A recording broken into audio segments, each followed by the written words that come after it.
Muy buenas tardes a todos. Les estamos dando la bienvenida a este nuevo homenaje de este ciclo 2021 de homenajes del Club de la Libertad.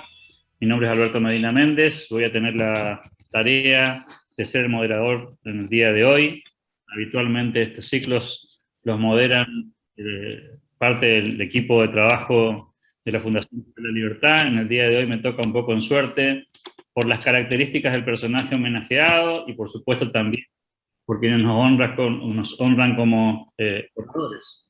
Para aquellos que no conocen el ciclo o la fundación, le contamos que el Club de la Libertad nació hace más de 7 años y hace más de 5 que este ciclo de homenajes tiene vigencia en nuestra organización.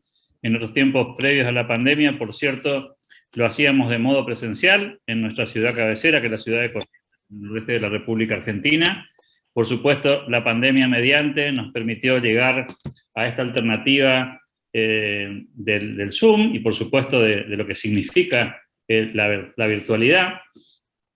Por cierto, nos amplió también las chances de tener un horizonte diferente para poder llegar a más personas. Les comento que en este esquema del homenaje, el ciclo de homenaje del Club de la Libertad, y en el caso particular del día de hoy, no va a ser la excepción. Vamos a estar, como de costumbre, compartiendo la visión, la mirada, en este caso de 3 oradores que nos van a acompañar a lo largo de esta jornada. Me estoy refiriendo a Luis Castor, Enrique Arduino y Eleonora Urrutia, quienes nos van a acompañar en calidad de expositores, intentando ayudarnos a entender quién es George Orwell y conocer un poco más de su vida y en particular de su legado y su pensamiento. La dinámica del evento es que vamos a tener la chance de escuchar a nuestros oradores y luego sí tendremos la posibilidad de generar un intercambio entre los participantes y los expositores.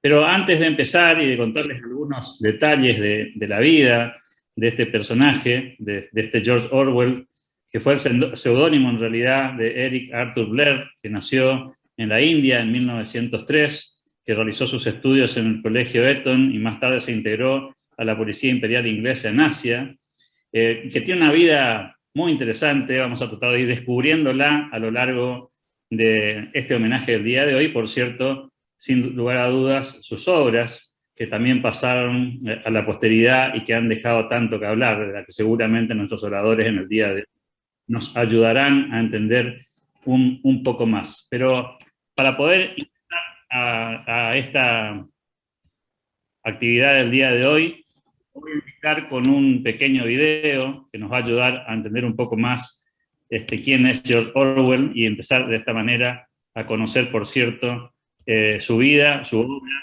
y luego sí empezar a escuchar a nuestros... Un 25 de junio de 1903 nació Eric Arthur Blair. Es probable que este nombre no les remita a nada, pero si les hablo de su seudónimo literario, seguramente lo reconocerán al instante. Hablo de George Orwell, uno de los escritores británicos más brillantes de la historia contemporánea. Periodista, ensayista y novelista, Orwell tuvo una obra prolífica y vasta. Empero, sus novelas Rebelión en la Granja y 1984 son sus trabajos más reconocidos, en los cuales su prosa poderosa transmite una visión profética sobre los alcances del totalitarismo y los límites de la libertad humana. Su obra ha calado tan profundamente a la sociedad occidental que el adjetivo orwelliano es bien conocido como sinónimo de lo autoritario. Es imposible descubrir cuán significativo ha sido el aporte de Orwell al mundo. Conceptos descritos en su obra como el gran hermano, la policía del pensamiento o el ministerio de la verdad han traspasado las barreras literarias para ser retomados, a veces de formas que no nos hubiera gustado, en la vida cotidiana. Su visión crítica de la sociedad, la guerra y los gobiernos han influido en cientos de escritores y millones de lectores. Hoy en día, quizá, Orwell vería, aterrado quizá, como buena parte de lo que describió en sus obras se ha vuelto realidad. Quizá, por esa misma razón, este sea un excelente momento para releerlo, para adentrarse en sus libros y, por supuesto, para rescatar algunas de sus frases más célebres. En esta presentación hacemos una especie de primera introducción. Por supuesto, aquí hay mucho más para decir sobre su vida y, por supuesto, su pensamiento. Pero para eso justamente van a en el día de hoy los oradores invitados. En el primer caso, y este va a ser el orden, lo vamos a escuchar a Luis Castor, que es el ingeniero electromecánico, entusiasta del software open source, Linux, hacking y cripto. Va a ser el primero de nuestros oradores, luego seguirá Eleonora Urrutia y cerrará esta presentación Enrique Arduino. Les recuerdo a los expositores que la modalidad es poder escucharlos por alrededor de 15 o 20 minutos y les vamos a pedir que se traten de ajustar al máximo a este tiempo para que sí, luego de esa presentación de cada uno de ustedes, los que nos acompañan hoy puedan eventualmente acercarnos inquietudes a través del chat o, por supuesto, también con la posibilidad de levantar la mano para plantear alguna inquietud o especialmente alguna pregunta. Así que empezamos con nuestro primer orador entonces. Te escuchamos, Luis. ¿Qué tal? Buenas noches, buenas tardes. En primero y principal, agradezco al Club de la Libertad por esta posibilidad de hablar de este gran escritor, ¿no? Un poco olvidado, no tenido tan en cuenta, pero sin embargo muy importante, ¿no? Que se ha adelantado mucho en nuestro tiempo. Como ya mencionaste, se llamaba Eric Arthur Blake. Este hombre tuvo una vida relativamente corta, murió a los 46 años, algo difícil, porque murió de tuberculosis. Su vida transcurrió con las dos guerras mundiales. Era inglés y por lo tanto vivía en ese momento en un gran imperio que cubría casi todo el planeta. Nació en la India, pero vivió en otros lugares, entonces pudo percibir realidades muy distintas y aprendió mucho de ellas. Particularmente, desde mi punto de vista, lo marcó mucho el hecho de haber sido voluntario en la Guerra Civil Española en el año 37 para el bando, bueno, para uno de los bandos. Él prefería estar en otro bando en ese momento, pero eso fue un punto de inflexión en su vida. Y de ahí, generalmente, todos los libros salen de algo que él vivió. Él escribió un libro que se llamaba Homenaje a Cataluña después de esa experiencia, cuando vuelve a Inglaterra. Pero bueno, no quiero perder el hilo. Sus ideas eran socialistas y particularmente troquistas, pero en sus libros hay una defensa acérrima de la libertad y en contra y una denuncia del totalitarismo y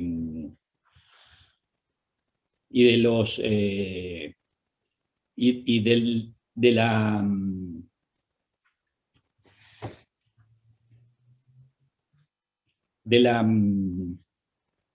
y una denuncia también de la pérdida de la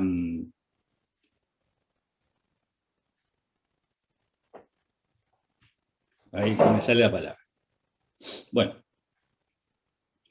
la situación histórica en España en ese momento era muy interesante y allí participaron todos los poderes que luego se disputarían la Segunda Guerra Mundial. Por eso fue muy importante esa experiencia para él. En esas circunstancias, él se dio cuenta del peligro que implicaba el avance del totalitarismo y lo valioso que es la privacidad. Sin duda, a lo largo de la historia, también otras personas se habrán dado cuenta de este punto, pero sin embargo, él lo plasmó en estos libros muy bien. Me interesa hacer una reflexión entre lo que él escribió, principalmente centrado en los dos últimos libros, y la realidad actual, y la situación actual que estamos viviendo. Necesitaríamos bastante más tiempo para describir, contar toda su historia y, aparte, comentar en detalle los libros, pero, sin embargo, me interesó un poco interesarlos, sobre todo a los más jóvenes, para que lean e investiguen sobre los libros y sobre su vida, ¿no? Su obra, él escribió, como dije, muchos libros, pero hay dos principales, que son los dos últimos libros, en donde se destacó muy especialmente. Uno de ellos fue La rebelión de la granja, La rebelión en la granja, un libro muy pequeño, muy sencillo, que casi puede ser leído hasta por los niños, pero que tiene un trasfondo político muy importante y el mensaje, desde mi punto de vista, es que cambiar todo para que nada cambie, ¿no? No me quiero centrar tanto en el más importante de mi punto de vista es 1984, que es el último libro que escribe él, que es una ficción distópica, particularmente pesimista. Estos dos libros fueron escritos en la segunda parte de la década del 40, después de la guerra. En 1984, casi cuando él está por morir, ¿no? Quiero aclarar lo que significa distópico, porque no es una palabra muy usada, y es lo opuesto a utopía. La palabra utopía es un término que fue creado por Tomás Moro en 1600, y significa un gobierno ideal, un sistema de gobierno ideal.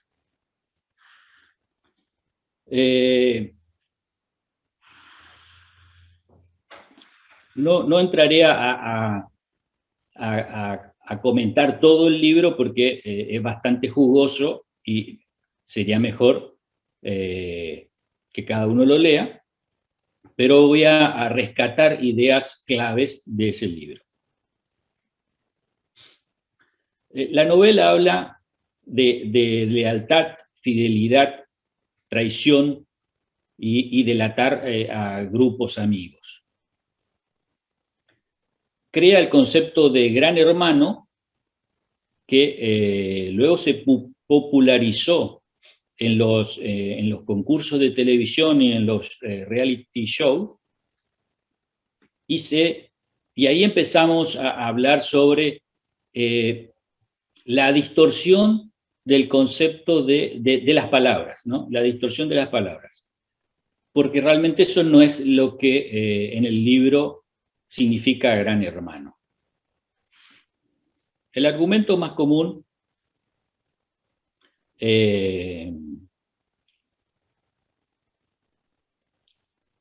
bueno, en 1984, el libro 1984, la vida de los ciudadanos era bastante sencilla, porque el Estado se ocupaba de todo.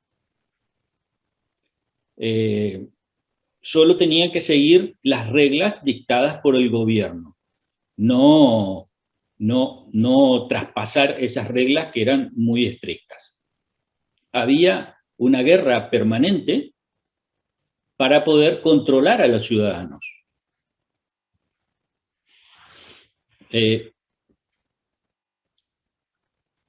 general, nosotros damos por sentado que el Estado nos cuida nuestra información, cuidan nuestra salud, cuidan nuestra privacidad, y deberíamos empezar a pensar si eso es así en relación a este libro, ¿no?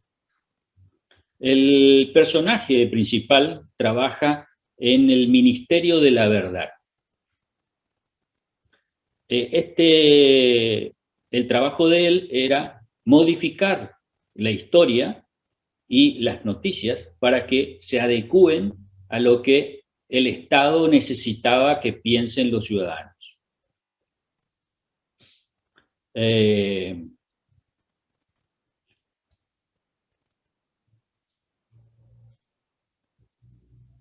Entonces,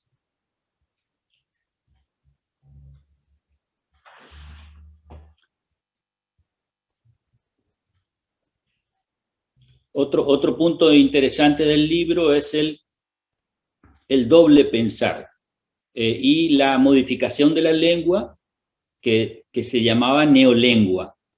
Era una lengua sintetizada, limitada, a los fines de que el ciudadano no pueda reflexionar, y había determinadas frases que debían estudiar los ciudadanos, como por ejemplo, la guerra y la paz, la guerra es la paz, la libertad es la esclavitud, la ignorancia es la fuerza. Doble pensar, por ejemplo, era la habilidad de mantener en la cabeza dos pensamientos contradictorios, uno realista, opuesto a la doctrina del partido, y otro moldeado de acuerdo con este. Entonces, en función de estas ideas, fuerzas que el autor plasma en su libro, yo quiero relacionarlo con la actualidad, con lo que estamos viviendo en este momento, como por ejemplo las fake news, las antivacunas, el negacionismo de la evolución, de la teoría de la evolución de Darwin, que la discusión sobre que la Tierra ya no es una esfera, sino es un disco.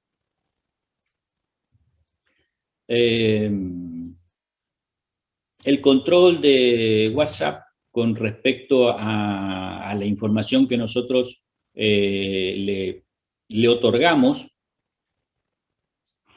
y la posibilidad de que esta empresa pueda, a su vez, revender esa información. Los agujeros de seguridad, por ejemplo, del mismo Zoom, lo que estamos usando en este momento, y el riesgo que eso implica. Seguramente ustedes también se acordarán de Snowden, la NSA y los fallos de seguridad en las PC. Algo muy importante también, los celulares, que ya no son un aparato para hablar, sino son una computadora más sofisticada que las naves espaciales de la década del 70. O sea, ahora pueden un celular, tiene la posibilidad de grabarnos, de oírnos, de saber en dónde estamos, de conocer nuestra huella digital, de detectar nuestras facciones, si estamos sonriendo, si estamos durmiendo. ¿Y por qué menciono toda esta situación actual? Porque Orwell se adelantó a nuestro tiempo.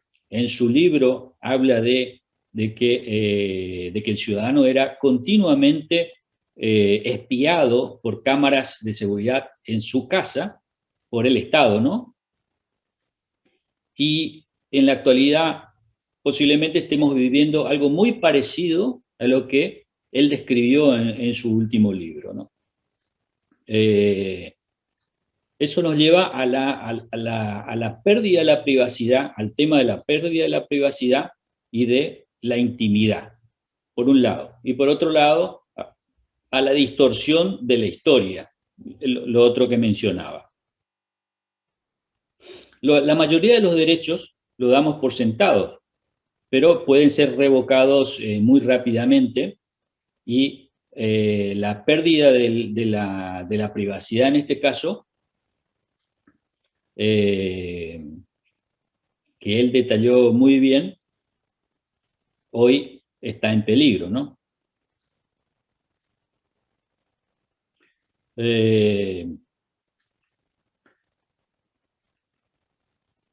Bueno, termino. Debemos ser desconfiados con el manejo de la información, desde mi punto de vista.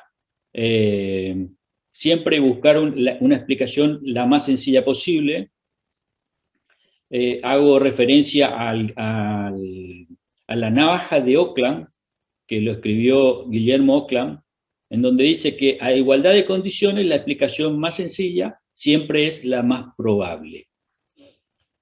Entonces, quiero hacer énfasis en la pérdida de la privacidad actual y las ideas totalitarias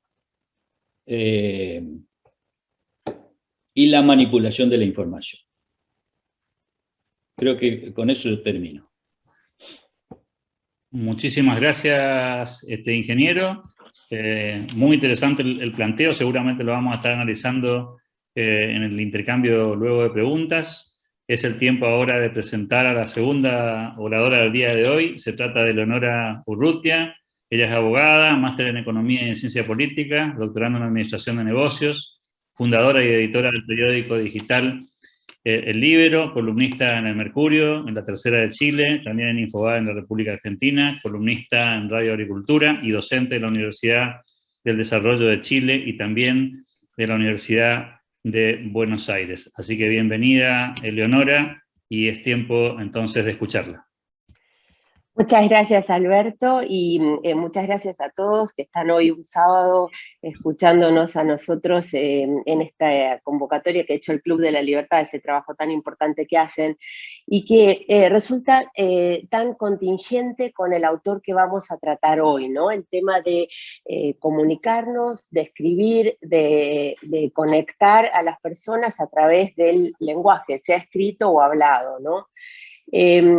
Así es que, bueno, me voy a introducir un poco en el pensamiento de Orwell para luego hacer un contacto o una conexión con esto que decíamos de la realidad. Yo un poco ya lo dijo Luis anteriormente, la verdad es que George Orwell, que había nacido como Eric Blair, fue un socialista de convicción, pero lo que yo quisiera rescatar a lo largo de la charla fue que tuvo el valor, fue muy convencido, pero tuvo el valor de reconocer el carácter criminal del comunismo soviético. Es decir, así como el siglo XX fue el siglo de las grandes ilusiones, también fue el siglo de las grandes decepciones. Lo que sucede es que no muchos hablaron de estas decepciones y prefirieron cerrar los ojos y callar. George Orwell en ello fue una gran excepción. Él tiene unos antecedentes, nace en la India porque el padre estaba enviado, era británico y estaba enviado por la colonia británica, y de madre inglesa, de sangre inglesa y sangre birmana. Cuando él muy chico se vuelve a Londres a los 2 años para estudiar, como dijimos, ya hace un recorrido académico muy importante, incluso termina en Eton, que es el colegio de los grandes nobles, todos los primeros ministros han salido de Eton. Pero cuando va a iniciar la universidad, su familia no puede costeársela, y entonces decide dejar Inglaterra y se alista con la policía imperial en Birmania. Este va a ser un primer punto muy claro, fíjense, muy joven, 17, 18 años, en la experiencia de Orwell, y que va a reflejar en 2 libros, sus 2 primeros libros, casi panfletos, Los días de Birmania y Disparando a un elefante, porque él se va a indignar por los abusos de la fuerza colonial que él estima se hace a los nativos en Birmania y en la India. Abandona la policía, esta fuerza colonial birmana, vuelve a Londres literalmente a vivir en la indigencia.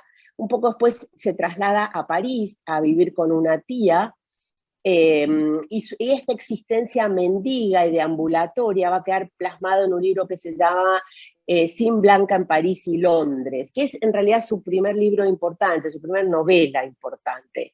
Trabaja de todo, hace de lavacoa, maestro, trabaja en una librería y finalmente en el año 1929 vuelve a casa de sus padres. La vida empieza un poco a ordenársele o a encauzársele a principios de los años 30, porque ahí obtiene un puesto de profesor en Hayes, y comienza a escribir en un periódico que se llamaba el New Adelphi. Es en este momento, que es aproximadamente hacia el año 1933, o sea, los 30 años, cuando él adopta el nombre literario de George Orwell, y aparecen de alguna manera publicadas sus primeras obras.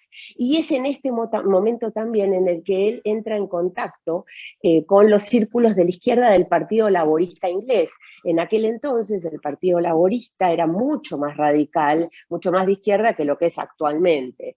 Y le encargan escribir una especie de ensayo-reportaje que él titula El camino a Wickham Pier, en donde denuncia la situación de los obreros, sobre todo en el norte de Inglaterra. Ya era Orwell en esta época un hombre indudablemente de izquierdas, y es en este momento, 1936, cuando en España estalla la Guerra Civil. Para buena parte de lo que era la izquierda europea en ese momento, la Guerra Civil Española va a significar como un gran momento en donde el pueblo trabajador y oprimido va a poder enfrentarse a la oligarquía fascista y dominante. Esto fue muy hábilmente manejado, esta guerra civil española fue muy hábilmente manejada por la propaganda comunista, y Se congeló la imagen sin voz, efectivamente. Vamos a esperar para retomarla, para ver si podemos evitar interrumpir la secuencia. Ya lo habíamos escuchado al ingeniero Luis Castor en la presentación, estábamos escuchando ahora a Eleonora Urrutia. Les recuerdo que todavía nos queda, luego de la exposición de Eleonora, nos queda la tercera de las presentaciones, que es la del ingeniero Enrique Arduino, director y académico de la Fundación Club de la Libertad y también uno de los integrantes del directorio. Y después, como bien anunciábamos al comienzo de la presentación, la idea es que cada uno de los presentes puedan volcarnos algunas inquietudes, preferentemente en el chat, así aprovechamos al máximo el tiempo. Ya hay algunos comentarios de algunos participantes que seguramente vamos a estar leyendo en el final. Ahí consiguió Eleonora nuevamente. Ay, acá estoy, perdonen, tengo una pésima señal, no me funciona ni la línea fija ni el celular. No hay problema. Espero que no se vuelva a cortar. No sé hasta dónde pude hablar. Escucharon cuando decía que él va a formar parte del POM, del Partido Obrero de Unificación Marxista, en contra del Partido Comunista de España. Eso se alcanzó a escuchar, ¿verdad? Perfecto. Ok, entonces, ¿por qué la revolución, la guerra civil española va a ser una experiencia determinante en Orwell? Porque él, convencido socialista, que va a ir a luchar al Frente Popular contra la clase dominante, la clase oligarca, propietaria, conspiradora, fascista, va a ver que dentro de sus propias filas es donde está el horror, dice él. Él asiste a los grandes procesos revolucionarios de socialización. Ahí está el libro muy conocido que también citó el anterior expositor, Homenaje a Cataluña, pero al mismo tiempo va a descubrir todas las manipulaciones del Partido Comunista, su dependencia total de la Unión Soviética y principalmente lo que habían sido las mentiras de la propaganda de guerra. Tanto así que en mayo del 37 suceden una serie de eventos del 3 al 8 de mayo de 1937 en los que el Frente Popular, siguiendo órdenes de Moscú, esto es de Stalin, ejecuta una brutal represión sobre el POUM en Barcelona, casi causándole la muerte a Orwell, después de lo cual él es herido y vuelve a Inglaterra, pone tierra de por medio y decide volver a Inglaterra. Esta experiencia de la guerra civil lo va a cambiar a Orwell, porque había, como decimos, había descubierto dónde estaban realmente las grandes amenazas para la libertad y las mentiras, los supuestos redentores, y la guerra mundial, que a poco va a comenzar en el año 39, la Segunda Guerra Mundial, termina de definirle el paisaje, por así decirlo. Entonces Orwell, con 35 años más o menos, salud destrozada porque ya tenía tuberculosis, pasa la guerra en Londres militando a favor de los aliados, siendo un corresponsal de la BBC en Londres para las colonias orientales. Y es de esta época en la que él escribe su diario de guerra, 1940-1942, así se llama este libro, y sus más importantes libros que hemos tratado, Rebelión en la Granja y 1984. Miren, de Rebelión en la Granja es una alegoría deliberada de lo que es el despotismo, de lo que era el despotismo soviético en aquel momento. Ustedes conocerán la historia, pero muy brevemente contada. En una granja los animales se van a rebelar para acabar de alguna manera con la explotación humana, expulsan a los hombres de la granja, pero a poco andar los cerdos, los chanchos, se van a autoproclamar libres y líderes en la granja, y van a imponer una dictadura brutal. Y una frase muy famosa del libro que es, todos los animales son iguales, que esto había justificado la revolución, pero la transforman en todos los animales son iguales, pero algunos son más iguales que otros. Esto es una caricatura, básicamente, del sistema soviético, se darán cuenta por el tipo de personaje que usa, pero el mensaje de este libro, Rebelión en la Granja, va más allá del comunismo. Yo diría que es una prevención, un llamado de alerta contra todos aquellos que suprimen la libertad en nombre de la libertad. Esto es un enfrentamiento de una libertad real a una libertad utópica o ideal, que era lo que proponía el comunismo, o suelen proponer los totalitarismos. Y es también un llamado, obviamente, a limitar el poder. Pero quizás uno diría que es 1984, la novela que escribe también en esta época, la que más proyección de futuro ha tenido, porque anticipó cosas que pasaron y siguen pasando y están pasando en Occidente, y ni siquiera mucho tiempo después. Esta novela originalmente la tituló El último hombre en Europa, y construye un mundo donde toda la libertad ha desaparecido bajo la presión de un poder omnipresente, estas famosas cámaras de televisión que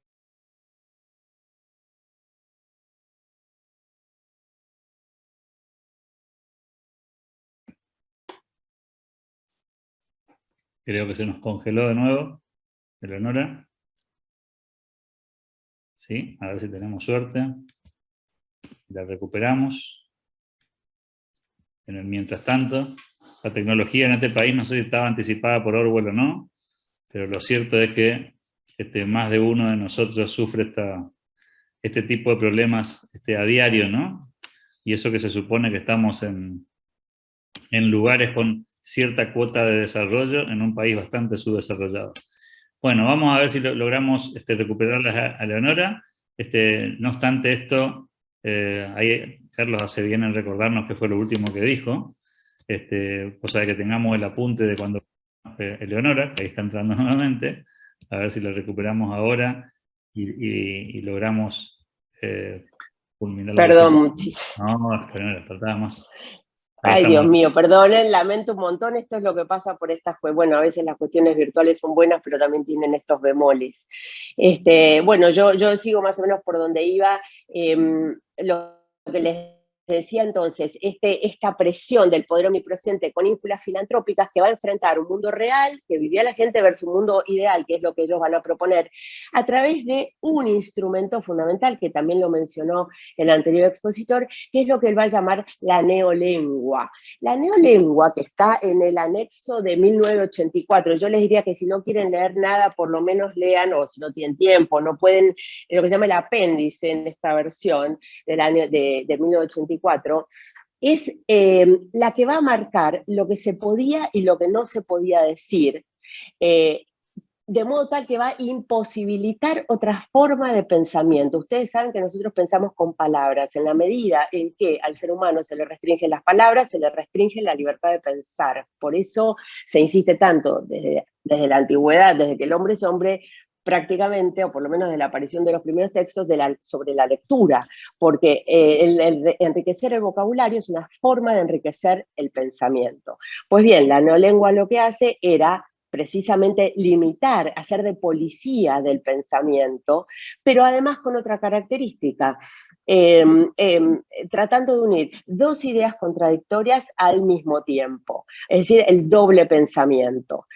Y para asegurarse que nadie se salga de este orden constituido, había una policía, se creó una policía, que es la policía del pensamiento, cuya función es vigilar, no va a ser vigilar las funciones tradicionales que conocemos de la policía, sino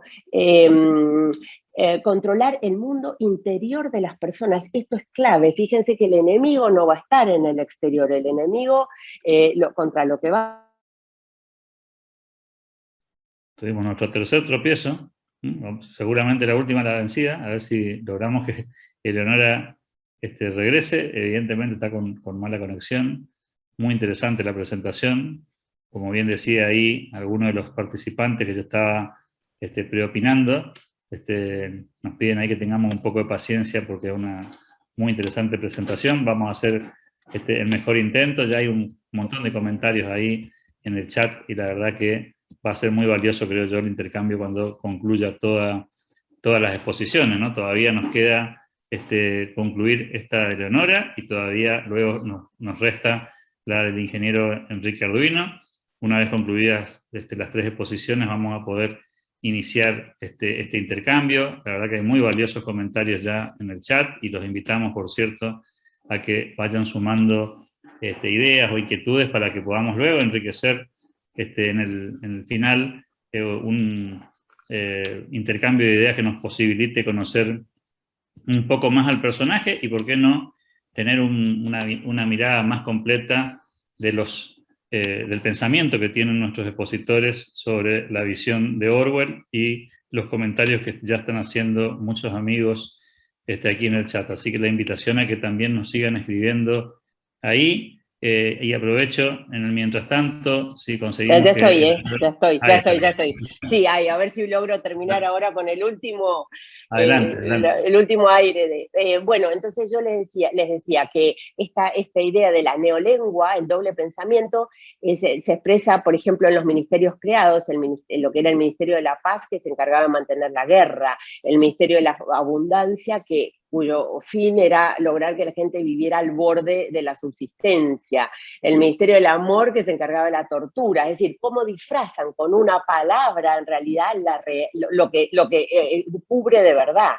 Winston Smith, que es el protagonista de esta novela, él trabaja, como también dijo Luis, en el Ministerio de la Verdad, hace una constante revisión de la historia, esa es su tarea, para adecuarla a las circunstancias que están viviendo y para controlar lo que se transmite como historia contada o como realidad contada al resto de la población, ¿no? Pero él mismo y sus compañeros en el Ministerio de la Verdad están sujetos a la pantalla de la televisión, estas enormes pantallas que todo lo controlaban, por lo tanto, cuando a él se oculta para escribir un diario, para poder escribir un diario y reflejar su propia visión de sí mismo y de su mundo interior, porque sentía que esto lo estaba ahogando, esta cuestión de estar siempre inventando la realidad, aunque sabe que el acto de escribir lo va a abocar a la pena de muerte si era descubierto. Cuando finalmente lo descubren y él sucumbe a la tortura, va a confesar, la frase es textual, 2 más 2 es igual a 5, y había descubierto, dice Orwell, que realmente pueden meterse dentro de cada uno, pueden meterse dentro de ti, y que algo muere dentro del pecho, quemado y cauterizado, dice Orwell. Por lo tanto, para mí el terror en 1984 no es el enemigo externo, sino es la aniquilación del propio yo y la destrucción de la capacidad para reconocer, conocer y contar el mundo real.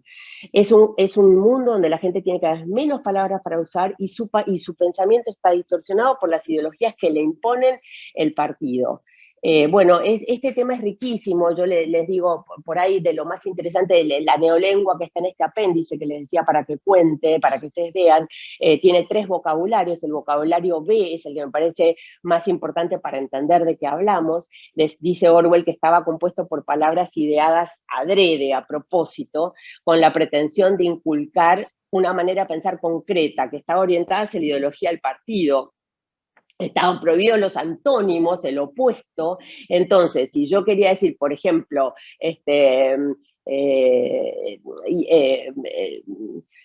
no sé, agrupadas, se eliminan palabras como justicia, moralidad, democracia, y se adjuntan todas estas palabras en una sola, que es bien pensar, good think se llama en el libro. En fin, no se puede decir malo, se puede decir in good, o sea, in bueno, no se podía decir malo, se puede decir in bueno, porque si yo no puedo decir malo, no puedo conseguir lo malo, y por lo tanto no puedo decir Partido Comunista malo, puedo decir Partido Comunista in bueno, pero si yo digo in bueno, o al reducir las palabras que se pueden utilizar, se reducen también los pensamientos que puedo concebir. Si la palabra libertad no existe, que es lo que pasa, ¿no? Si la prohíben, va a ser no solo imposible que entendamos lo que es el concepto, sino que mucho más imposible hacer que podamos aspirar a disfrutarlo, al concepto. Decir de vuelta que imbueno, que el gran hermano, que es el de las pantallas de televisión, es imbueno y no decimos que es malo o es atroz, es mucho más suave que decir que es atroz.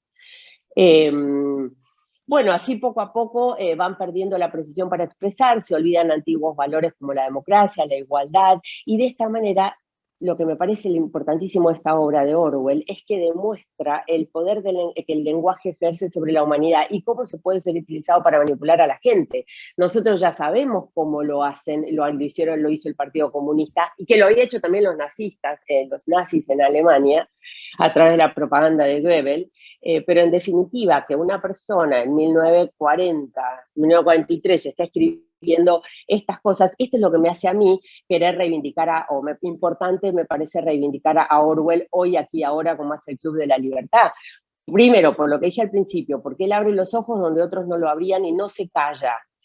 Y enfrentado a un dilema atroz, que es la ilusión que él tenía del socialismo y del comunismo frente a la realidad, tiene el valor de escoger la realidad.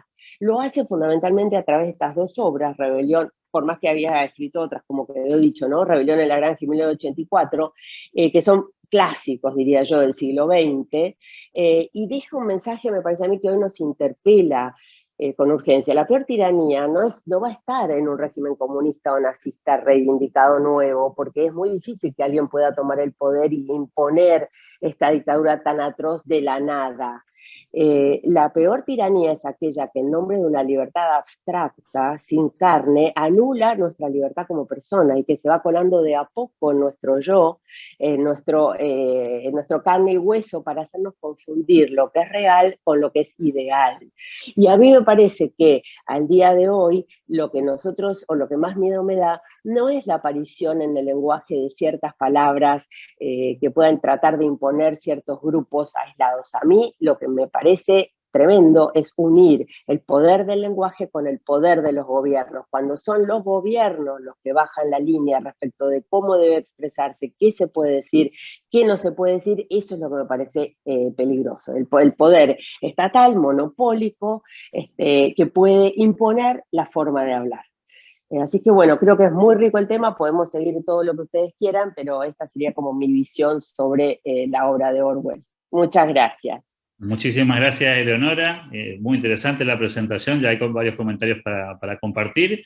Le doy la bienvenida ahora a nuestro tercer orador para poder concluir la ronda y luego de esto sí iniciar el intercambio. Se trata del ingeniero Enrique Esteban Arduino, director de la Fundación Club de la Libertad, actual director académico del club. Enrique, te escuchamos. Gracias, Alberto. Muy buenas tardes a todos. Coincido con la señora Eleonora. El tema de Orwell puede ser realmente extenso, pero no es una aparición casual. Inglaterra tiene una tradición distópica que se hunde en los siglos, desde Tomás Moro en adelante. Por eso hice una pequeña listita que quiero compartir con ustedes antes de hablar de Orwell, de las obras o los puntos principales de esta tradición distópica que se desarrolla entre del siglo XVII hasta principio del siglo XX como una contradicción a la utopía, ¿sí? Después alcanza otras características que lo vuelven inclusive como un género literario único y que donde más se desarrolló fue en Gran Bretaña, no es solo en Inglaterra. Tomás Moro fue el primero que planteó esto, y como bien dijo el ingeniero hoy al principio, distopía, utopía, son, podríamos decir que antónimos. ¿Por qué? Porque para que haya una utopía, uno tiene que estar viviendo en una distopía. Tiene que estar viviendo en algo que no le es agradable, que no le permite desarrollarse como persona y que principalmente lo oprime como individuo. Entonces, esa sería una distopía y digamos que la utopía en general ya venía muy bien desarrollada, si bien todos lo asignan a Tomás Moro como el primero que crea esa palabra, el concepto utópico venía muy bien desarrollado ya desde el Renacimiento. El humanismo lo había desarrollado, pero era un concepto muy edulcorado, era simplemente describir cuál era la mejor sociedad donde podíamos vivir, qué rasgos tenían que tener, cómo debía hacerse, cómo teníamos que comportarnos, pero ¿cuál es la gran diferencia que hace la distopía? La distopía plantea cuáles son los problemas de nuestra sociedad actual y cuál sería el resultante de esos problemas, que pueden llegar a ser buenos, con medidas a tomar, o que aquel mundo ideal al que aspiramos con una utopía puede ser un desastre, puede ser algo peor.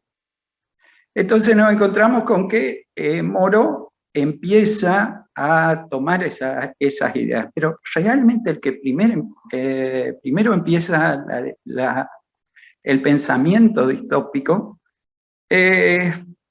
todos habrán leído Los viajes de Gulliver, de Jonathan Swift. Sí, se presenta como digamos, como un libro infantil, donde se describe mediante viajes distintas situaciones. Gulliver con los enanos, Gulliver con los gigantes, Gulliver en la isla flotante, o Gulliver, sí, en el último viaje, que es donde se encuentra en la isla donde están los Yahoos y los Houyhnhnms, ¿sí? Los Yahoo, una serie de humanoides antropomórficos, violentos, discutidores, peleadores. Los Houyhnhnms, unos caballos muy inteligentes que eran los que ejercían el poder y que tenían una, ¿cómo les voy a decir? Un comportamiento casi angelical, ¿sí? Lo primero que se plantea ahí, ¿sí? Y que lo toma Orwell como uno de los principios para 1984, es la perfección contra la brutalidad. Es la diferencia entre esas dos cosas, se considera que es el efecto de la corrupción humana. Entonces, este planteo distópico, que simplemente parece un concepto infantil, está planteando realmente la Irlanda, especialmente, no tanto Inglaterra, sino la Irlanda en la que Swift vivía en ese momento. Durante este avance, donde van a aparecer otras obras que marquen eso, siempre se va a marcar esa diferencia. Y cada vez va a ser, hasta principios del siglo XX, va a ser más notable en el dibujo de ese libro, en el concepto del libro, el parecido con la realidad de la sociedad británica. Pasando de Swift, nos encontramos en el siglo XIX con el Eragon de Butler, donde se plantea una sociedad tan buena, tan linda, perfecta, y que sin embargo el autor hace notar que hay graves problemas en esa sociedad perfecta. O sea, no es lo bueno nada más como era la utopía de agarrar y decir, tiene que ser así, esto es perfecto, es muy lindo, todos nos comportamos bien, no hay ambiciones, no hay errores, estamos todos bien, pero hay un problema. Esa sociedad esconde algo maligno, ¿sí? La distopía que trae esa sociedad perfecta es que hay clases sociales, hay comportamientos hipócritas, hay dogmas religiosos diversos, hay un rechazo a lo tecnológico. Otra vez nos encontramos que todo eso estaba en la sociedad de la época de la Revolución Industrial. Las personas, los obreros que se quedaban sin trabajo por las máquinas, tenían un alto rechazo a lo que era el tema tecnológico. Había dogmas religiosos diferentes, sí es cierto. En Inglaterra, después de la aparición del anglicanismo, empezaron diversos desprendimientos, por ejemplo, los bautistas, algunas ramas evangelistas. Por lo tanto, había confrontación, e inclusive todavía había cristianos, ¿sí? Las clases sociales, ¿sí? La hipocresía que había en la sociedad británica, porque convenía estar bien con o no con otro, e inclusive Butler va mucho más allá, diciendo que había tanta aversión a la tecnología que Hicks, el personaje de esta obra de Eragon, termina preso antes de poder escaparse de ese mundo perfecto que en realidad tenía muchísimas imperfecciones. Termina preso por algo muy sencillo. Hicks usaba un reloj. Entonces era rechazado por esa sociedad por el hecho de usar tecnología. Podemos ir a... Hay un libro que es el que empieza a trazar la separación de la distopía con la utopía dentro de Gran Bretaña, que es el libro de Wells, ¿sí? Que se llama The Time Machine, una ficción en la cual un grupo de científicos descubre una máquina, arma una máquina que le permite viajar hacia adelante o hacia atrás en el tiempo. Esa máquina, ¿sí?, los lleva a un lugar en el futuro donde hay unos, a ver que me acuerdo el nombre, están los Eloi, que son los que gobiernan, que son unos seres sumamente puros y hasta angelicales otra vez. Vemos que el hilo de todas las obras, desde el siglo XVIII hasta el XX, va manteniendo siempre la misma temática distópica, que es el conflicto de clases. Y están los Morlocks, que son unos seres sumamente revoltosos, que generalmente sobreviven nada más, y que tiene que ver mucho con el planteo distópico de la lucha del proletariado y los propietarios de empresas después de la revolución industrial, ¿sí? Hasta ahora vemos que todos son viajes, todos son fantasías sobre lo que podía pasar.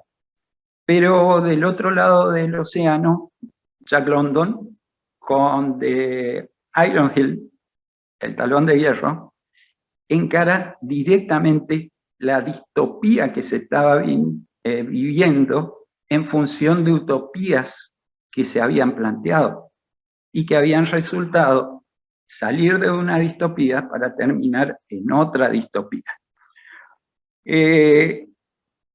Y eso, lo que él toma en cuenta en ese caso es la corrupción social, lo que permite qué se gana, qué se pierde, dónde está ese famoso mundo perfecto cuando, por ejemplo, la falta de trabajo era importante.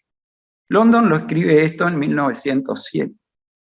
Ya empezamos lo que sería esa mitad de siglo que fue la gloria del género distópico, que es desde 1900 hasta 1950 más o menos. En ese tenemos que hablar de dos personas, especialmente en ese siglo, dos escritores, que son los que generaron el verdadero género distópico, y es, como bien los dos expositores anteriores han marcado, se anticiparon a su tiempo y nos han contado lo que iba a ser nuestra actualidad, cosa que estamos viviendo no solo acá en un país como Argentina, sino también en casi todo el mundo, porque es una tendencia. Por algo hay una broma que dice: explíquenle a los presidentes que en 1984 era un libro, no un manual de instrucciones, ¿sí? En esta época, las dos primeras obras que atacan a esta forma de gobernar, a este sistema de querer controlar todo, un sistema totalitario, son Un Mundo Feliz, de Huxley, de Aldous Huxley, y Anthem, o Himno, que es de Ayn Rand. Son del 32 y del 37. Son unas obras monumentales, e inclusive yo me atrevo a decir que quien más describió lo que iba a pasar con más exactitud y antes describió lo que iba a pasar en el siglo XX, la segunda mitad del siglo XX y lo que vamos al siglo XXI, es Aldous Huxley. Él realmente tuvo una premonición y una visión de las herramientas y cómo se iba a actuar. Orwell tuvo la visión de cuáles iban a ser las ideologías que iban a imponerse y a tratar de imponernos para poder vivir en el día de hoy. Es cierto que Orwell, la visión de Orwell, se ha replicado en muchos países, ¿sí? Hoy podemos hablar libremente de que está replicada en Venezuela, está replicada en Cuba, está replicada en muchas ex naciones de lo que antes era la Unión Soviética. Pero la de Huxley también se ve de que está replicada en muchos otros lugares, simplemente porque, y muchas veces no queremos hablar de eso porque nos toca algo muy sentido para los liberales, para los libertarios, que es el capitalismo, el consumismo, el tener todo a mano. Y eso Huxley plantea como los límites de la prisión sin paredes, ¿sí? Con eso nos maneja. Esta época donde vivió Orwell tiene tres características muy importantes. La primera es la caída del colonialismo, pero también con un crecimiento importante de los totalitarismos. Vivió en la época de las grandes guerras y una muy particular, vivió en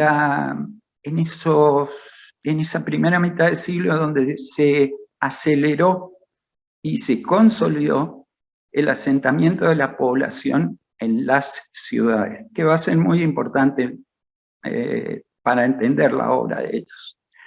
Las ciudades empezaron a comportarse como máquinas clasificadoras. ¿Por qué? Porque tenían un orden, ¿sí?, en el que se daban, y una estratificación de cada uno de los que vivían en las ciudades. Era muy fácil clasificarlo. ¿Dónde se desarrolla 1984? 1984 es, si bien se llama un país que se llama Oceanía, representa a la Londres posguerra, de la posguerra inmediata, totalmente destrozada, sin servicios, dependiendo del gobierno para obtener comida, servicios, rearmar lo que era la Londres preguerra y poder volver a una vida más o menos normal, ¿sí?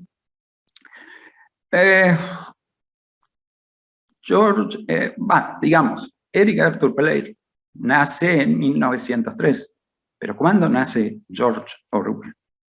Orwell nace en 1933, con, Eleonora lo citó muy bien, su obra Sin Blanca en París y Londres.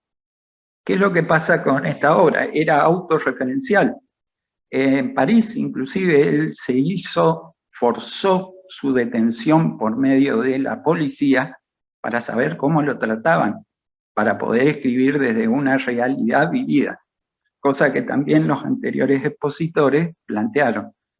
Todas sus obras son algo que vivió, cosa que también decía alguien que hace poco tuvimos la celebración el recordatorio de su fallecimiento como Borges, que decía que cada una de sus obras era una experiencia personal. Alberto, te pido, cuando vamos llegando a los 15 minutos, avísame por favor para poder redondear. Estamos en 17. Hoy ya me pasé. Bueno, voy rápido entonces. Me gustaría tratar, antes de terminar con esto, que si bien Orwell tuvo un comienzo más que socialista, la guerra civil española lo marcó mucho. En ese concepto de ir a defender la república. Orwell tenía una característica, él era un férreo defensor de lo que era la democracia y las libertades públicas. Y era muy contrario a los totalitarismos y a los colonialismos, porque él vivió en los colonialismos. Nació en la India colonial británica y fue funcionario inglés en la Fuerza de Seguridad en la zona de Birmania cuando todavía era una zona colonial. Despreciaba mucho el trato que daban tanto británicos como franceses a los originarios de esa zona, ¿sí? Entonces, en el tema de la Guerra Civil Española, me toca el corazoncito como descendiente de catalán. Primero, tenemos que entender una cosa: él cree que el Estado es, o sea, que los rebeldes no fueron la República. La República estaba constituida en la Segunda República, que era presidida por Manuel Azaña, y el que no aceptó el triunfo de la República, que eran ideas más bien socialistas, fue Franco, y levantó las tropas del norte de África y luego fue tomando. Lamentablemente en la fila de los republicanos había tres facciones, ¿sí?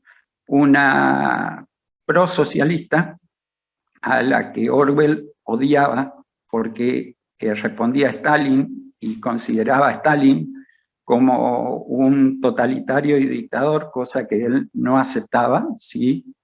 Estaba el ya nombrado por la señora Eleonora, el POUM, que era trotskista, tenía más ideas trotskistas, y que hoy está representado por lo que se llama, el partido que se llama CUP en España, en Cataluña, perdón. Y estaba lo que era la República, que es lo que los republicanos. Él estuvo defendiendo, estaba por el lado del POUM, y sí casi murió en esa situación por el tema de que un francotirador le voló prácticamente la garganta, dejándolo casi sin voz durante el resto de su vida. Eso lo marcó a él, esa lucha intestina entre los que él creía defender, le demostró que seguía siendo la misma cosa, ¿sí?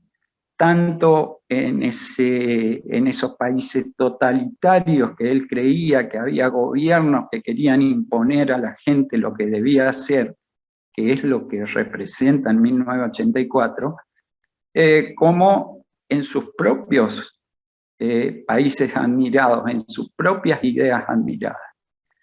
Y lo llevó prácticamente a escribir, es el único autor distópico que tiene una trilogía de libros que va escalando hasta llegar a 1984 y demuestra los horrores de la situación que se vive con esas supuestas utopías socialistas que se planteaban mucho en esa época.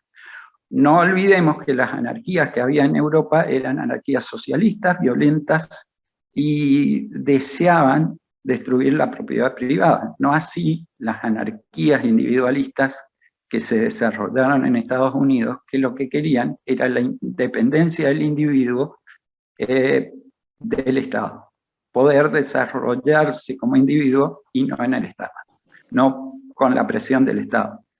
Entonces, él llegó,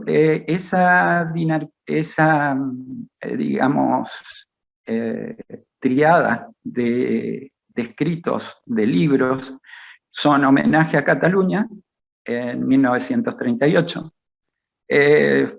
Rebelión en la Granja, en 1945, que es una sensacional y única tomada de pelo al gobierno de Stalin y a los propósitos de la Revolución Rusa, y una llamada de atención extraordinaria, muy adelantada a su tiempo, de lo que podía pasar y está pasando, y no lo hemos leído, y ya nos lo había advertido, que es 1984.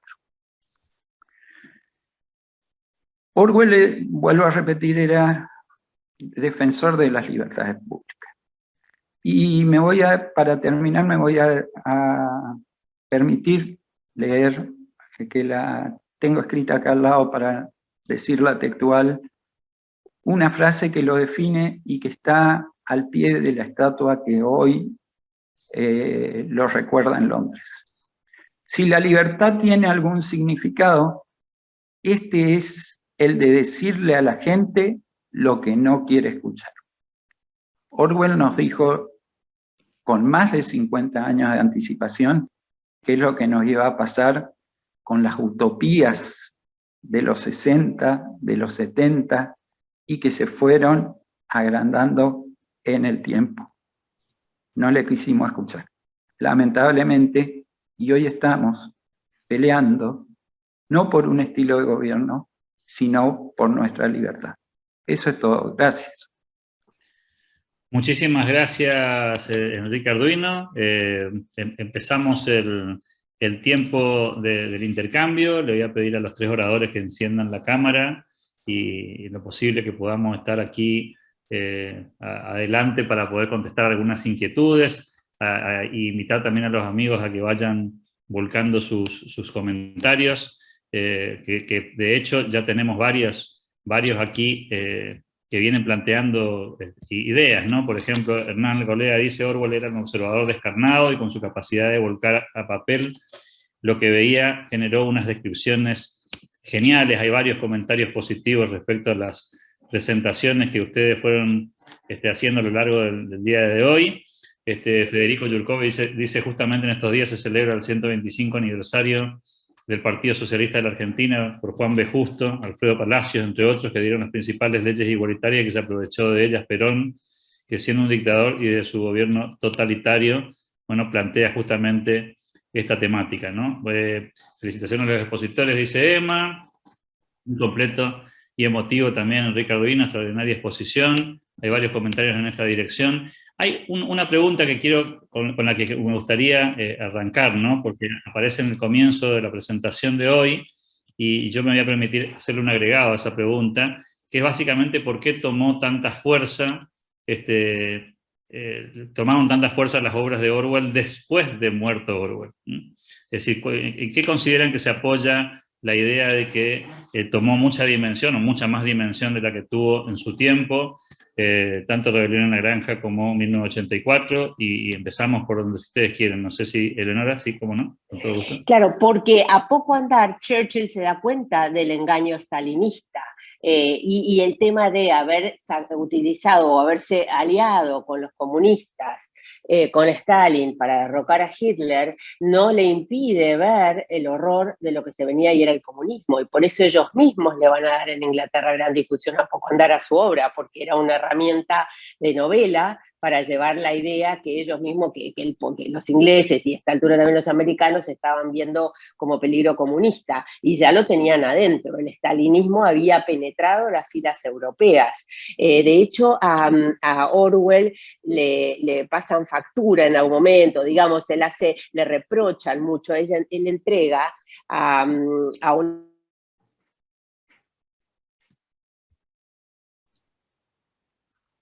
Creo que se nos cortó, Leonora. Luis, no sé si querés completar tu mirada sobre esta pregunta. Sí, quiero agregar a lo que dice Leonora, que es muy interesante, quiero agregar que a Orwell lo siguieron investigando durante 10 años el servicio secreto inglés. Por lo tanto, no sé hasta qué punto lo valoraron hasta mucho después de la muerte de él.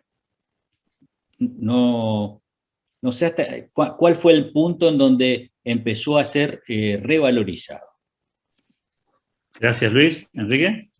Principalmente, yo creo que hubo 2 razones. La primera, Orwell estuvo tildado desde que escribió el libro sobre las condiciones de trabajo de los mineros en Gales, estuvo tildado de peligroso comunista para los servicios de inteligencia británicos. Entonces, su obra más bien era censurada, no directamente, pero si nadie la leía, mejor. No quería que haya una difusión de sus ideas.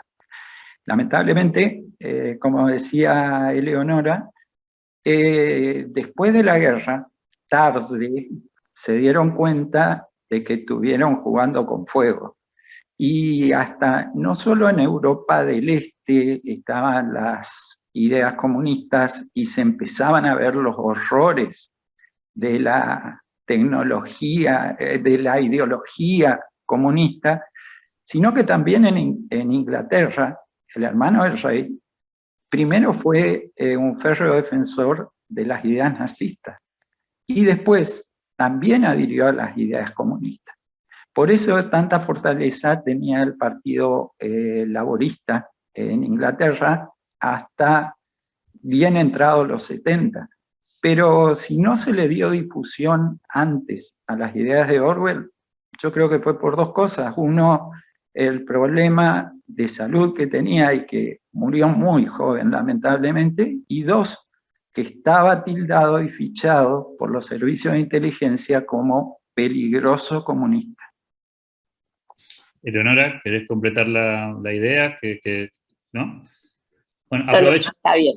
Aprovecho bien, para darte la prioridad en esta otra reflexión que Hernán Alcolea se anima a hacer, temerariamente, dice Hernán, si la vida de Orwell no se hubiera truncado tan tempranamente, seguramente, al igual que Vargas Llosa y Octavio Paz, sería un liberal profundo. A ver qué opinás, Leonora, de esa afirmación. Vos ya sabés. Bueno, en realidad es contrafáctico, ¿verdad? Uno nunca sabe lo que hubiera sido. Yo creo que en el caso de él, más que un liberal a lo, no sé, clásico, a lo Venegas Lynch, por nombrar a alguien de la Argentina, quizás son de aquellas personas que sí valoran la libertad, pero con una concepción de Estado a lo mejor un poco más grande o más importante que lo que podría ser un liberal. Fíjate vos que el mismo caso que estás poniendo de Vargas Llosa, él sí es liberal, pero tiene, es decir, en términos de que tiene una cierta concepción clásica de lo que es el poder y de lo que cómo se lo tiene que limitar, pero tiene imbuido muchas ideas de un Estado, de un gobierno con mucha más presencia en la sociedad de lo que el liberalismo clásico podría querer. Y en particular tiene una idea de la concepción de igualdad más similar a los principios de la Revolución Francesa que de la Revolución Inglesa. No me animo a ser muy tajante en esto, ¿no? Yo creo que todos tenemos bemoles y depende de las lecturas que uno hagan, pero a mí me parece que los socialistas europeos, de los que abrevan Vargas Llosa y Octavio Paz, tienen esta concepción más similar a la Revolución Francesa que a la Revolución Inglesa, y sí se acercan porque tienden esta idea de la libertad, y en esto yo creo que nos podemos unir a ellos, esta cuestión de quizás algunas cosas somos muy diferentes, pero en otras, frente a ciertos socialistas y frente a ciertos anarquistas, la libertad tiene valor, y esto es una alianza que nosotros no tejemos en la realidad. Les doy un ejemplo, tema de drogas, ¿no? Pero hay muchos ejemplos que uno podría explorar en políticas públicas concretas en los que los socialistas y los liberales tenemos muchos puntos en común. En alguna parte de este péndulo se encuentran estos autores que vos mencionás. Genial. Luis, ¿algo para agregar a esta idea? Sí, digamos, todos los liberales tenemos ciertas diferencias, ciertos matices, ¿no? Me pregunto si Orwell, ¿por qué Orwell era socialista? Si era como una forma de oponerse al imperialismo que mencionaba el ingeniero Arduino,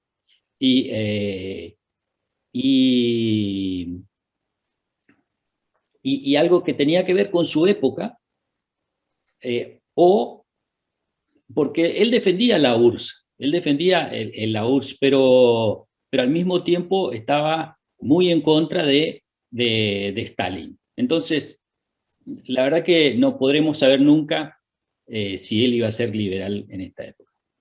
¿Enrique? Orwell en realidad fue digamos, tenía un pensamiento concordante con el clima de la época, ¿sí? Y el clima, no creo que le podamos decir socialista, que era socialista directamente. Si vos me pedís una calificación de Orwell, creo que era más socialdemócrata que otra cosa y no iba a llegar a ser un liberal. ¿Por qué? Porque si bien vemos que anduvo en cuanta revuelta podía haber, Orwell tuvo una formación totalmente monárquica. Estaba con la monarquía de Inglaterra. Fue al colegio de Eton, al Eton College, abrevó de esas ideas, estuvo en el servicio británico, el padre era miembro del servicio británico, y nos guste o no, la cabeza se va formateando. O sea, quizás plantó las semillas para que se vayan desarrollando ideas para más adelante, pero no creo que él hubiese llegado a ser un liberal, como conocemos nosotros, un liberal. ¿Por qué? Porque esa cabeza formateada en forma monárquica, en algún momento se tiene que estar acordando de 1668, donde los liberales limitaron a los que pensaban como sus padres, a los que pensaban como los que le dieron educación y trabajo. Entonces, quizá fue un eslabón intermedio hacia alguien que pueda llegar a pensar como un liberal. Dice Hernán, en mi opinión, la mejor frase de Orwell fue: el que maneja el pasado maneja el futuro, y el que esto logra maneja el presente. Esta genialidad describe el funcionamiento del ser humano en forma completa. Soraya Pereira dice: el relato versus realidad, se apropian de la interpretación ajena, enmascarando la verdad con manipulación del lenguaje. Bueno, decía hoy, hay varias felicitaciones para todos los oradores, varias reflexiones también, por cierto.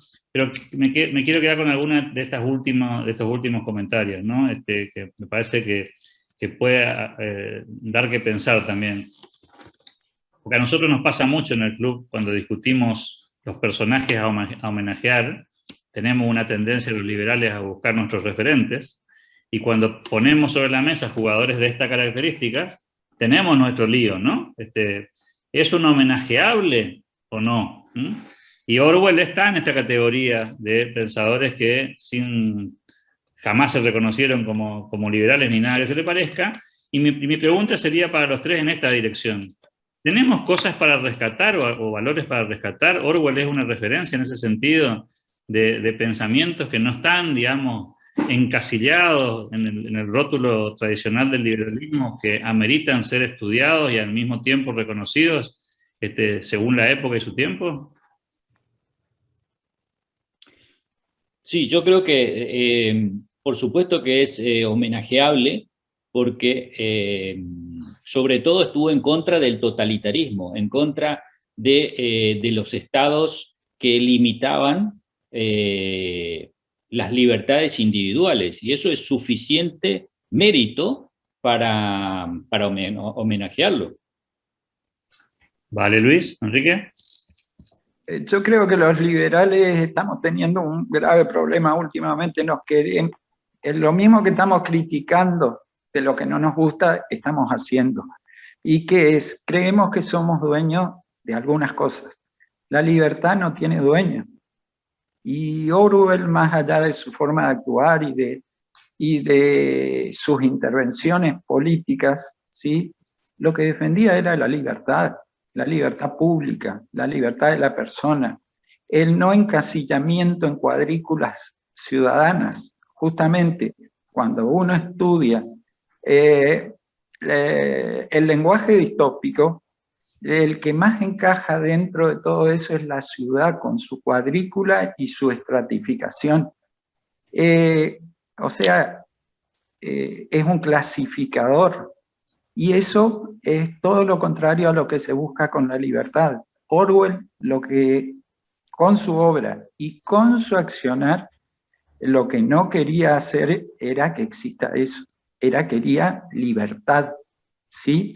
Y pues, también, más allá de las cuestiones políticas o de ideología, yo considero que sí hay que homenajearlo como persona, porque Orwell, más allá de todo lo que hizo, lo que dijo y demás, es uno de los pocos personajes que yo he podido leer, conocer, interpretar, que piensa, dice y hace lo que piensa.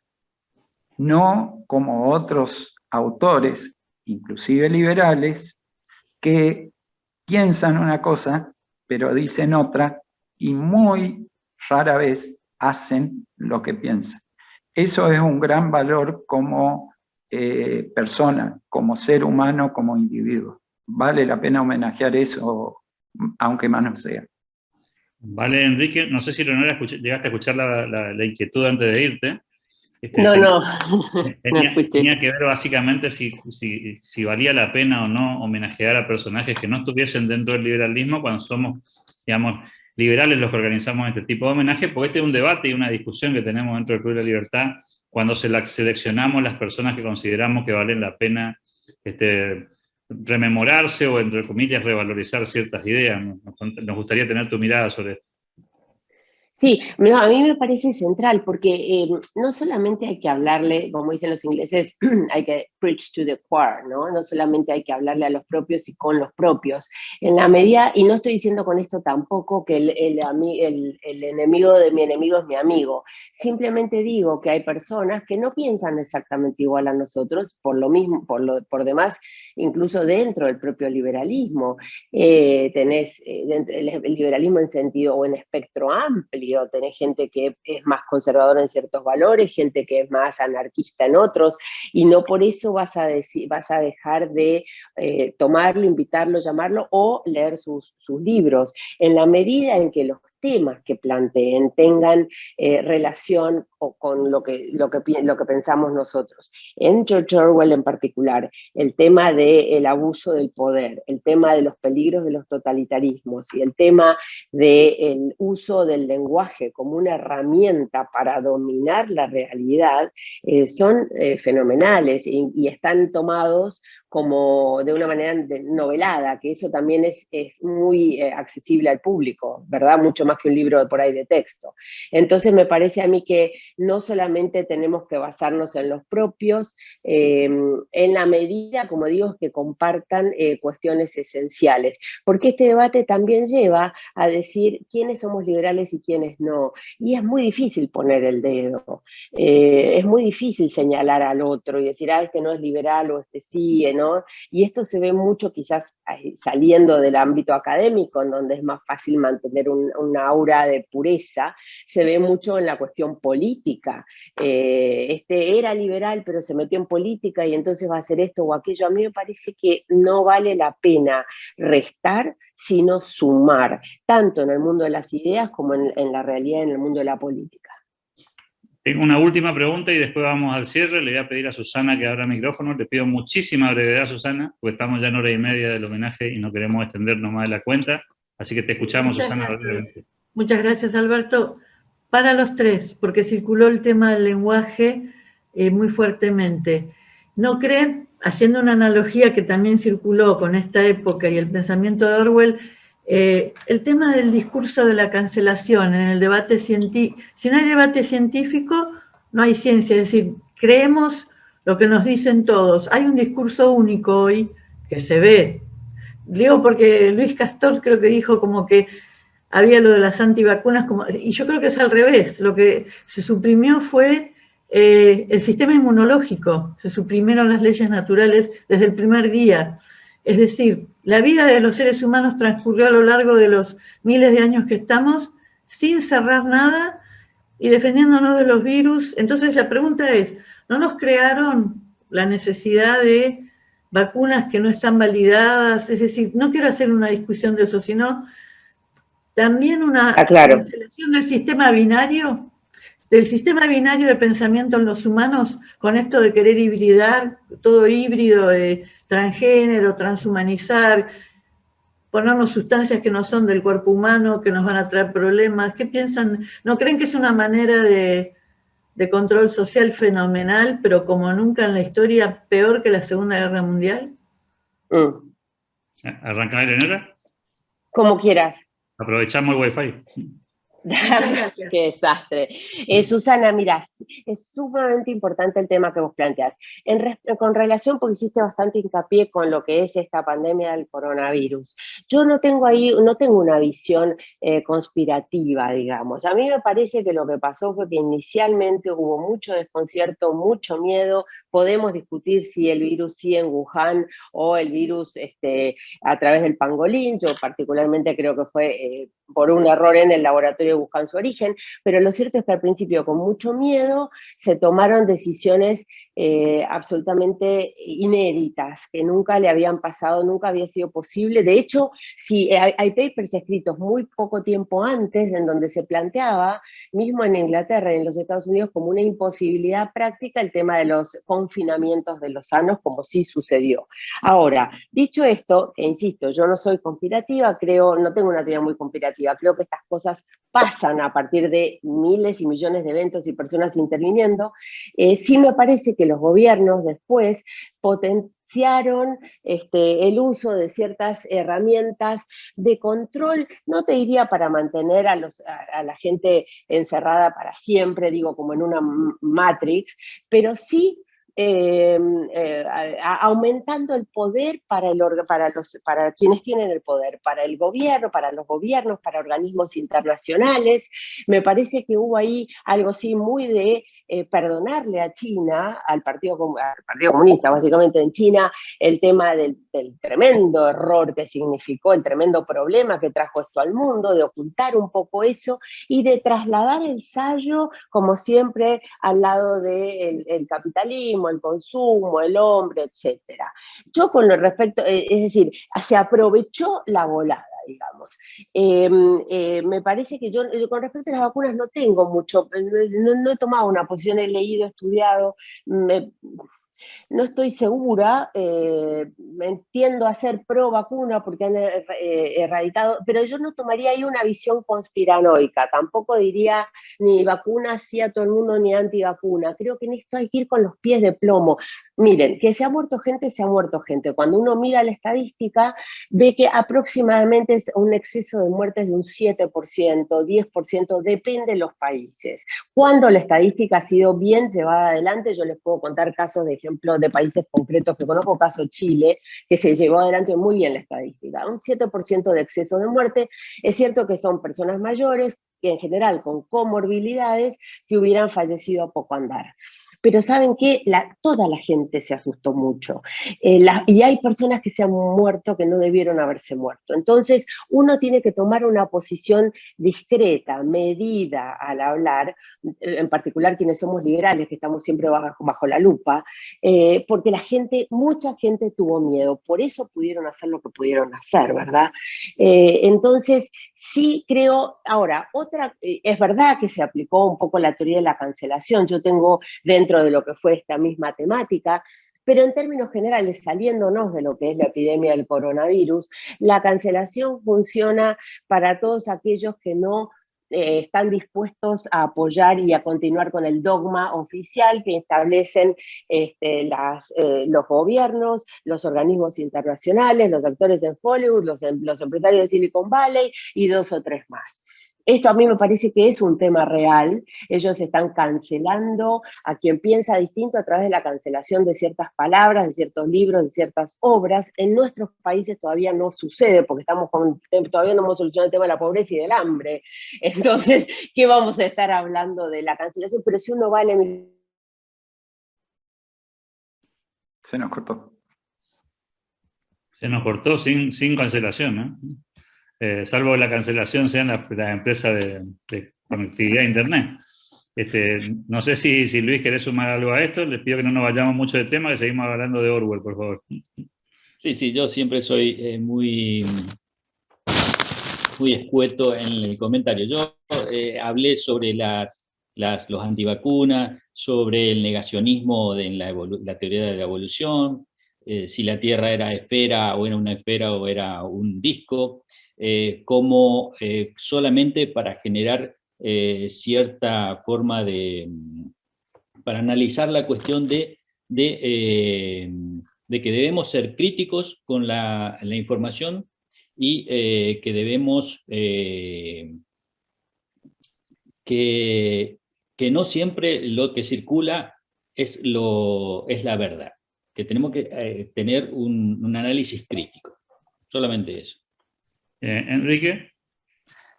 Dos cositas cortitas. La primera,